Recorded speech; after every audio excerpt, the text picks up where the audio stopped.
നബി മുഹമ്മദ് മുസ്തഫ സല്ലല്ലാഹു അലൈഹി വസല്ലമ തങ്ങൾ പറയുകയാണ്, സമ്പത്തുണ്ടല്ലോ, പണമുണ്ടല്ലോ, അതിനോടുള്ള ആർത്തി അങ്ങ് കളഞ്ഞാൽ പടച്ചവനെ എങ്ങനെയും പണമുണ്ടാക്കണം. എല്ലാവർക്കും പണത്തിനോട് വല്ലാത്ത ആഗ്രഹമാ.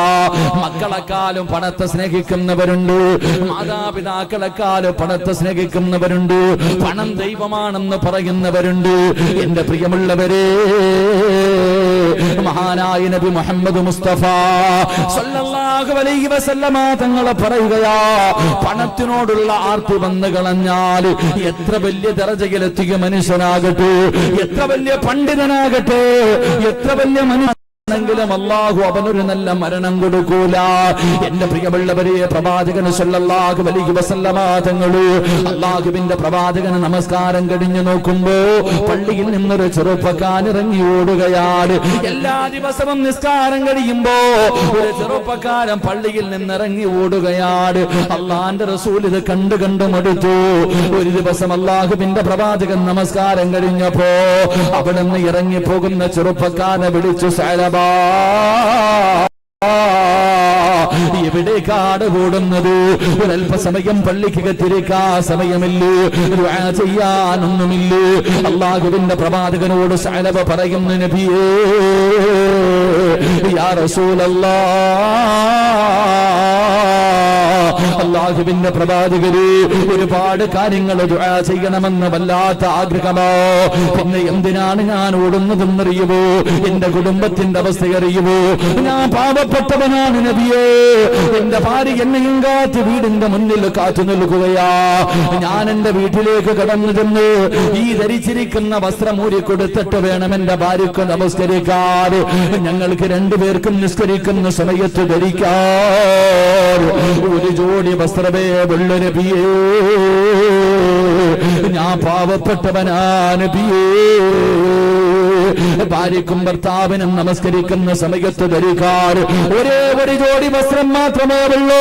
ഈ ചെറുപ്പക്കാർ അല്ലാഹുവിന്റെ റസൂലിനോട് പറയുന്നു, യാ റസൂലല്ലാഹ്, എനിക്ക് വേണ്ടി ഒന്ന് ദുആ ചെയ്യുവോ?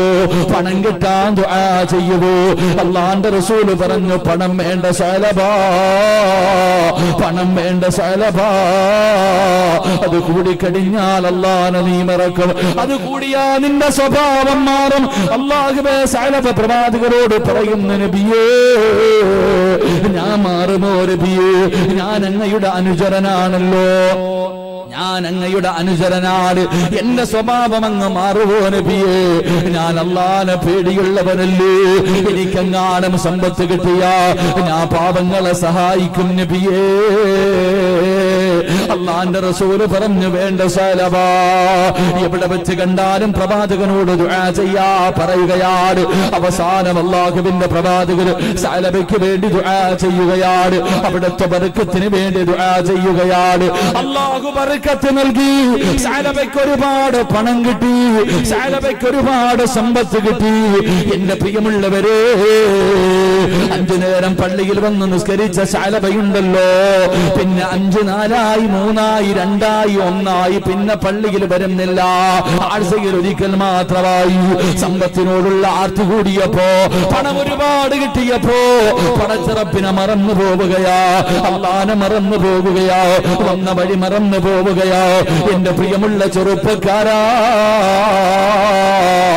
അവസാനം എങ്ങനെയാ മരിച്ചതെന്നറിയോ? ഒരു കാഫിറിനെ പോലെ ചത്തുപോയെന്ന് അല്ലാഹുവേ ചരിത്രം പഠിപ്പിക്കുമ്പോ ആരാണ് സഅലബ? ആരാ? റസൂലുള്ളാഹിന്റെ പുറകിൽ നിന്ന് നിസ്കരിച്ച ചെറുപ്പക്കാരനോ? അല്ലാഹുവിന്റെ പ്രവാചകൻ ദുആ ചെയ്യുമ്പോൾ ആമീൻ പറഞ്ഞ ചെറുപ്പക്കാരനാ. സഅലബാനെ സ്വഹാബത്ത് വിളിച്ചിരുന്നത് എങ്ങനെയെന്നറിയുവോ? പള്ളിയുടെ മാടപ്രാവെന്നോ, പള്ളിയുടെ മാടപ്രാവെന്ന് സഹാബത്ത് വിളിച്ച ഈ ചെറുപ്പക്കാർ അവസാനം പണത്തിനോടുള്ള ആർത്തി കൂടിയപ്പോ ഒരു കാഫിറിനെ പോലെ ചത്തുപോയെന്ന് ചരിത്രം നമുക്ക് പഠിപ്പിക്കുമ്പോ, എന്റെ പ്രിയമുള്ളവര്, നീ വിചാരിക്കും അല്ലാഹു നിനക്ക് പണം തന്നത് നിന്റെ താടിയുടെ നീളം കണ്ടട്ടാ, അല്ലെങ്കിൽ നിന്റെ കഴിവ് കൊണ്ടാ, നിന്റെ കുടുംബ മഹിമ കണ്ടട്ടാ എന്ന് കരുതുന്ന എന്റെ പ്രിയപ്പെട്ട മുസ്ലിമേ, അല്ലാഹു സമ്പത്ത് നിനക്ക് തരുന്നത് നിന്നോട് സ്നേഹം കൂടിയത് കൊണ്ടല്ല, നിന്നെ പരീക്ഷിക്കാരോ. അല്ലാഹുവേ, പടച്ചവനെ എന്ന പണത്തിനോട് വല്ലാത്ത ആർത്തിയാണല്ലോ. അതിനുവേണ്ടി ഏത് വഴിയും സ്വീകരിക്കുന്നവരുണ്ടല്ലോ. കള്ള് കച്ചവടം നടത്തുന്നവരുണ്ട്, പലിശക്ക് കൊടുക്കുന്നവരുണ്ട്, മയക്കുമരുന്ന് കച്ചവടം നടത്തുന്നവരുണ്ട്, മോഷണം നടത്തുന്നവരുണ്ട്. അല്ലാഹുവേ, പണമുണ്ടാക്കാൻ വളഞ്ഞ വഴികൾ മുഴുവനും സ്വീകരിക്കുന്നവരുണ്ട്. സ്കൂളിൽ പഠിക്കുന്ന മക്കൾക്ക് കഞ്ചാവ് കച്ചവടം കൂടി നടത്തുന്നവരുണ്ട്. അല്ലാഹുവേ, ബ്ലാക്ക് മെയിൽ ചെയ്യുന്നവര്, കൊട്ടേഷൻ പണി നടത്തുന്നവര് വരെയുണ്ടല്ലോ. എന്റെ പ്രിയമുള്ളവരെ, പണം നിനക്കെന്തിനാ പൊന്നുമോര്? പണം നിനക്കെന്തിനാടാ ചെറുപ്പക്കാരാ? നിന്റെ വാപ്പ പോയപ്പോ എന്തുകൊണ്ട് പോയടാ? നിന്റെ വാപ്പ മരിച്ചു പോയല്ലോ. നീ വാങ്ങിക്കൊടുത്ത 3 കഷ്ടം തുണിയും പൊതിഞ്ഞിട്ട് നിന്റെ വാപ്പ നീ പള്ളിക്കുടിയിലേക്ക് കൊണ്ടുവച്ചത് നീ മറന്നുപോയോ ചെറുപ്പക്കാരാ? ഈ നാട്ടിലെ എത്രയോ പണക്കാര്, നീ നിന്റെ ജീവിതത്തിൽ എത്രയോ മയ്യത്ത് കണ്ടിട്ടുണ്ട്. ഏതെങ്കിലും ഒരു മനുഷ്യർ 5 നയാ പൈസ ഇന്നവരെ കൊണ്ടുപോയിട്ടുണ്ടോ ചെറുപ്പക്കാരാ? എന്റെ പ്രിയമുള്ളവരെ, പണത്തിനോടല്ലടാ സ്നേഹമുണ്ടാകേണ്ടത്, പണമല്ലടാ ആഗ്രഹിക്കേണ്ടത്. മഹാനായ നബി മുഹമ്മദ് മുസ്തഫ സല്ലല്ലാഹു അലൈഹി വസല്ലമ തങ്ങള് അല്ലാഹുവിന്റെ പ്രവാചകന്റെ മുന്നിലൂടെ ഒരു ചെറുപ്പക്കാരൻ നടന്നു വരികയാണ്. അല്ലാഹുവിന്റെ റസൂലിന്റെ മുന്നിലൂടെ യുദ്ധത്തിന്റെ നടുവിലൂടെ നടന്നുപോയ ഒരു ചെറുപ്പക്കാരൻ ഇങ്ങനെ നടന്നു പോവുകയാ. ആ ചെറുപ്പക്കാരനെ കാണേണ്ട താമസമുണ്ടല്ലോ. അല്ലാഹുവിന്റെ റസൂലിൽ നിന്ന് കരയുകയാ. പ്രവാചകന്റെ കണ്ണിലൂടെ കണ്ണുനീരിങ്ങനെ ഒലിക്കാൻ തുടങ്ങി. അല്ലാഹുവേ, ആരാണ് നടന്നു വരുന്നതെന്നറിയുമോ? മഹാനായ മിസ്അബ് റളിയല്ലാഹു തആല അൻഹു. പടച്ചവരെ, ഉംറയ്ക്ക് പോകുന്നവർ, ഹജ്ജിന് പോകുന്നവർ കാണാ. അല്ലാഹുവേ, പ്രവാചകൻ സല്ലല്ലാഹു അലൈഹി വസല്ലമ തങ്ങളുടെ മുന്നിലേക്ക് മിസ്അബ് എന്ന് പറയുന്ന ചെറുപ്പക്കാരെ കടന്നു വന്നിട്ട് അവിടുന്ന് ചോദിച്ചു, നബിയേ, യാ റസൂലല്ലാഹ്, എന്തിനാ നബിയേ കരയുന്നത്? എന്ത് പറ്റി നബിയേ, എന്തിനാണ് കരയുന്നത്? അല്ലാഹുവിന്റെ റസൂൽ പറഞ്ഞു, മിസ്അബേ, നിന്റെ പഴയകാല എനിക്ക് ഓർമ്മ വന്നു മിസ്അബേ. എന്റെ പ്രിയപ്പെട്ട ചെറുപ്പക്കാരാ, ആരാണ് മിസ്അബ് എന്നറിയുമോ? മക്കയിലെ ഏറ്റവും വലിയ കോടീശ്വരന്റെ മകനായിരുന്നു മിസ്അബ്. മിസ്അബ് ധരിക്കുന്ന വസ്ത്രമേതെന്നറിയുമോ? സ്വർണത്തിന്റെ വസ്ത്രപാടാ പൊന്നുപോര്. സ്വർണത്തിന്റെ നൂല് കൊണ്ട് നെയ്ത വസ്ത്രമാണ് മിസ്അബ് ധരിച്ചിരുന്നത്. ഇന്ന് ലോകത്തിലെ ഏറ്റവും വലിയ പണക്കാരന്റെ മക്കള് പോലും, ഇന്ന് ലോകത്തെ ഏറ്റവും വലിയ പണക്കാര്, ആ അംബാനിയുടെ മക്കള് പോലും ധരിക്കാറില്ല. പക്ഷേ മിസ്അബ് എന്ന് പറയുന്ന ചെറുപ്പക്കാർ സ്വർണത്തിന്റെ നൂല് കൊണ്ട് നെയ്ത വസ്ത്രമാണ് ധരിച്ചിരുന്നത്. സുഗന്ധത്തിനോട് വല്ലാത്ത ഇഷ്ടമോ. ഒരിക്കലേ ഒരു സുഗന്ധം തേക്കാറുള്ളൂ. മിസ്അബ് നടക്കുമ്പോ മുന്നിലും പുറകിലും അടിമകൾ നടക്കുമായിരുന്നു. മിസ്അബ് എന്ന് പറയുന്ന ചെറുപ്പക്കാരർ കുതിരയുടെ മുകളിൽ ഇങ്ങനെ പോകുന്നത് കാണാ. മക്കയിലെ പെണ്ണുങ്ങൾ വന്ന് കാത്തിരിക്കുമായിരുന്നു. ആ മിസ്അബ് എന്ന് പറയുന്ന ചെറുപ്പക്കാർ ഒരു ദിവസം അല്ലാഹുവിന്റെ പ്രവാചകന്റെ മുന്നിലേക്ക് കടന്നു ചെന്നു. അല്ലാഹുവിന്റെ റസൂൽ അവിടെ നിന്ന് ഉപദേശിക്കുകയാണ്. അവസാനം പ്രവാചകന്റെ കയ്യിൽ പിടിച്ചു, അശ്ഹദു അല്ലാ ഇലാഹ ഇല്ലല്ലാഹ്. പ്രവാചകന്റെ കയ്യിൽ പിടിച്ച് അവിടെ നിന്ന് ഇസ്ലാമിലേക്ക് കടന്നു വരികയാ. ആരോടും പറഞ്ഞില്ല, മുസ്ലിമായതാരെയും അറിയിച്ചില്ല. കാരണം മിസ്അബ് ജീവിതത്തിൽ ഏറ്റവും കൂടുതൽ പേടിച്ചിരുന്നത് തന്റെ ഉമ്മാനെയോ. ഉമ്മാനവല്ലാത്ത പേടിയാ, ഉമ്മാനവല്ലാത്ത പേടിയാ. മിസ്അബ് ഒരു ദിവസം അല്ലാഹുവിന്റെ പ്രവാചകന്റെ വീടിനകത്ത് നിന്ന് ഇറങ്ങി വരുന്നത് വീട്ടിലെ ഒരു ജോലിക്കാരൻ കാണുകയാണ്. പിന്നെ ഉമ്മയോട് പറഞ്ഞു കൊടുത്തു, അല്ലാഹുവേ, മിസ്അബ് എന്ന് പറയുന്ന ചെറുപ്പക്കാരര് വീട്ടിലെ പണിക്കാര് മുഴുവനും തല്ലുകയാ. എന്നിട്ട് തന്റെ പ്രിയപ്പെട്ട ഉമ്മയതാ വീടിനകത്ത് കെട്ടിക്കിട്ടിരിക്കുകയാണ്. അവിടെ നിന്ന് പട്ടിണിക്കിട്ടിരിക്കുകയോ. നീ ഒന്നുകിൽ പുതിയ മതത്തിൽ നിന്ന് പിന്തിരിഞ്ഞു വരണം, ഇല്ലെങ്കിൽ കിടന്ന് ചാകടാ എന്ന് പറഞ്ഞ് മിസ്അബ് റളിയല്ലാഹു തആല അൻഹു തന്റെ വീട്ടുകാര് പടച്ചവരെ വീടിനകത്ത് കെട്ടിയിട്ട് പട്ടിണിക്കിട്ടിരിക്കുകയോ.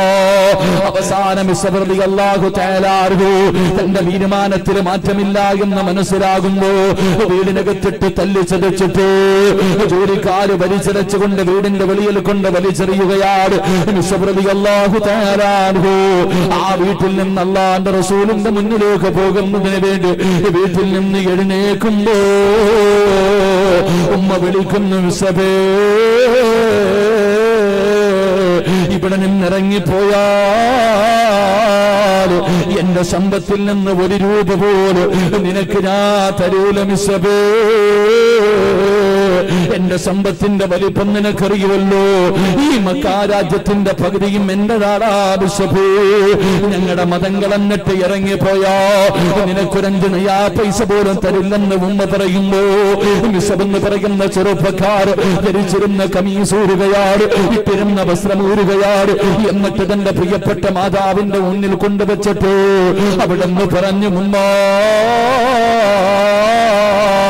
എനിക്കിത് നിങ്ങളുടെ സമ്പത്താണ്, ഇതും നിങ്ങളുടെ പൈസ കൊടുത്ത് വാങ്ങിയതാ, ഇതും എനിക്ക് വേണ്ട.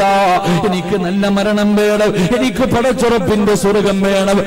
റളിയല്ലാഹു തആല അൻഹു വീടിന്റെ വെളിയിലേക്ക് ഇറങ്ങുമ്പോ ഉമ്മ വിളിച്ചു പറഞ്ഞു, മിസ്സബേ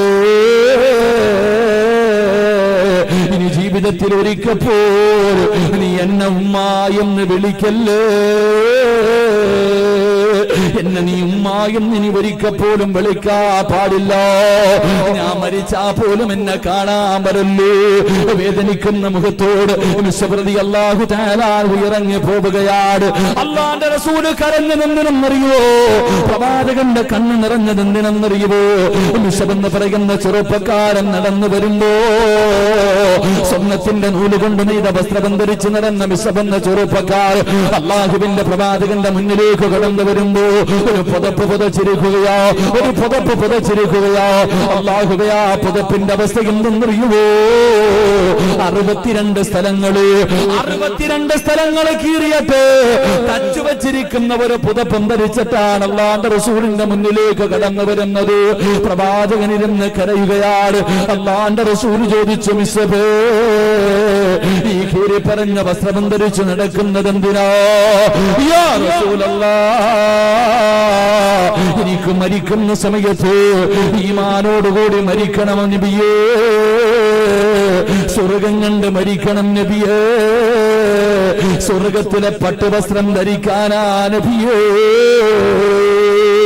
എന്റെ പ്രിയപ്പെട്ട ചെറുപ്പക്കാരോ, അവസാന മുഹദിന്റെ രണാങ്കണത്തിൽ യുദ്ധം കഴിഞ്ഞു. സഹാബത്ത് മുഴുവനും ജനാസകൾ ഇങ്ങനെ തിരഞ്ഞു നടക്കുകയാണ്. അവരിങ്ങനെ മയ്യത്ത് പൊതിയുകയാണ്. ആ സമയത്ത് അല്ലാഹുവിന്റെ പ്രവാചകന്റെ മുന്നിലേക്ക് ഒരു ജനാസ ചുമന്നുകൊണ്ട് സഹാബത്ത് കരഞ്ഞുകൊണ്ട് വരികയോ. ഒരു മയ്യത്ത് ചുമന്നുകൊണ്ട് സഹാബത്ത് കരഞ്ഞുകൊണ്ട് അല്ലാഹുവിന്റെ റസൂലിന്റെ മുന്നിലേക്ക് കടന്നു വന്നു. അല്ലാഹുവിന്റെ റസൂലിന്റെ മുന്നിൽ ജനാസ കൊണ്ടുവച്ചു. ആരുടെ ജനാസയും അറിയുവോ? മഹാനായ മിസ്അബ് റളിയല്ലാഹു തആല അൻഹു മിസ്അബിന്റെ ജനാസ കൊണ്ട് പ്രവാചകന്റെ മുന്നിൽ വെച്ചു. സഹാബത്ത് കരയുകയാ. എന്തിനാ സഹാബ കരയുന്നത്? യാ റസൂലല്ലാഹ്, കഫൻ തുണി തികയുന്നില്ല നബിയേ. മിസ്അബിന്റെ മയ്യത്ത് പുതിയാർ, കഫൻ തുണിയില്ല നബിയേ. തലമറയ്ക്കുമ്പോ കാല് വെളിവാവുകയാ, കാല് മറയ്ക്കുമ്പോ തല വെളിവാവുകയാ. എന്റെ പ്രിയമുള്ളവരെ, മക്കയിലെ ഏറ്റവും വലിയ കോടീശ്വരന്റെ മകര്, സ്വർണ്ണത്തിന്റെ വസ്ത്രം ധരിച്ച ചെറുപ്പക്കാർ അവസാനം മയ്യത്ത് പൊതിയുന്ന സമയത്ത് തുണി പോലെ തികയുന്നില്ല. അല്ലാഹുവിന്റെ റസൂല് പറഞ്ഞു, തലമറച്ചിട്ട് പുതിയ 2 കാലും വെളിയിൽ കിടക്കുകയാ, 2 കാലും വെളിയിൽ കിടക്കുകയാ. അല്ലാഹുവിന്റെ റസൂല് പറഞ്ഞു, സഹാബാ പുല്ല് പറിച്ചു കൊണ്ടുവാ. സഹാബാ പുല്ല് പറിച്ചു കൊണ്ടുവന്നു. മിസ്അബിന്റെ കാലിൽ വെച്ച് കെട്ടുകയാണ്. റളിയല്ലാഹു തആല അൻഹുവിന്റെ കാലിൽ പുല്ല് വെച്ചിട്ട് കെട്ടുകയാ. എന്നിട്ട് നമസ്കാരം കഴിഞ്ഞു. 6 അടി മണ്ണിനകത്തേക്ക് മയ്യത്തിറക്കുമ്പോ വാലിൽ കെട്ടിവെച്ചിരുന്ന കെട്ടങ്ങഴിയുകയാ. പുല്ലടിഞ്ഞ് താഴെ വീണു. എല്ലാവരും കബറിന്റെ ചാരത്ത് നിന്ന് കരയുകയാ. എല്ലാരും കബറിന്റെ ഭാഗത്ത് നിന്ന് കരയുകയാ. എല്ലാരും കരയുന്നത് കണ്ടപ്പോ റസൂലുള്ള പറഞ്ഞു, സഹാബാ, മരിച്ചാൽ ഇതുപോലെ മരിക്കണം സഹാബാ. മോനെ, വമിനന്നാസി മയ്യശ്രീ നഫ്സഹു ഇബ്തിഗാ മർളാത്തില്ലാഹ് വല്ലാഹു റഊഫുൻ ബിൽ ഇബാദ്. അല്ലാഹു തന്നതൊക്കെ പടച്ചറപ്പിന് കൊടുത്തിട്ട് പകരം സ്വർഗം വാങ്ങണം ചെറുപ്പക്കാരാ. മരിച്ചാൽ ഇതുപോലെ മരിക്കണം മോരെ, മരിച്ചാൽ ഇതുപോലെ മരിക്കണം മോരെ. എന്റെ പ്രിയപ്പെട്ട യുവത്വേ, അല്ലാഹുവേ, ഇന്ന് എല്ലാവർക്കും പണത്തിനോട് വല്ലാത്ത മോഹമോ. എങ്ങനെയും പണമുണ്ടാക്കാ പരക്കം പോകുന്നവരുണ്ടല്ലോ, പലിശയ്ക്ക് കൊടുക്കുന്നവരുണ്ടല്ലോ, കള്ള് കച്ചവടം നടത്തുന്നവരുണ്ടല്ലോ. എന്റെ പ്രിയപ്പെട്ട പെങ്ങളെ, നിന്റെ ഭർത്താവിന്റെ എല്ലാ വൃത്തികെട്ടുകൾക്ക് വൃത്തികെട്ട സ്വഭാവങ്ങൾക്കും നീ കൂട്ടുനിൽക്കല്ലേ പെങ്ങളെ. അല്ലാഹുവിന്റെ റസൂല് പറയുകയാ, ആരുടെയെങ്കിലും വീട്ടിൽ 2 തെറ്റുകളുണ്ടെങ്കിൽ അല്ലാഹു അവരുടെ ആയുസ് കുറയ്ക്കുമെന്ന് നബി മുഹമ്മദ് മുസ്തഫ. നബി മുഹമ്മദ് മുസ്തഫ ആരുടെയെങ്കിലും വീട്ടില് 2 പാപങ്ങൾ ചെയ്യുന്നുണ്ടെങ്കിൽ നിന്റെ മക്കളുടെ മയ്യത്ത് അല്ലാഹു പ്രവാചകൻ സല്ലല്ലാഹു അലൈഹി വസല്ലം തങ്ങൾ പറഞ്ഞു, അല്ലാഹു നിങ്ങളുടെ ആയുസ് കുറച്ചു കളയുമെന്ന് നബിയിനാ റസൂലുള്ളാഹി.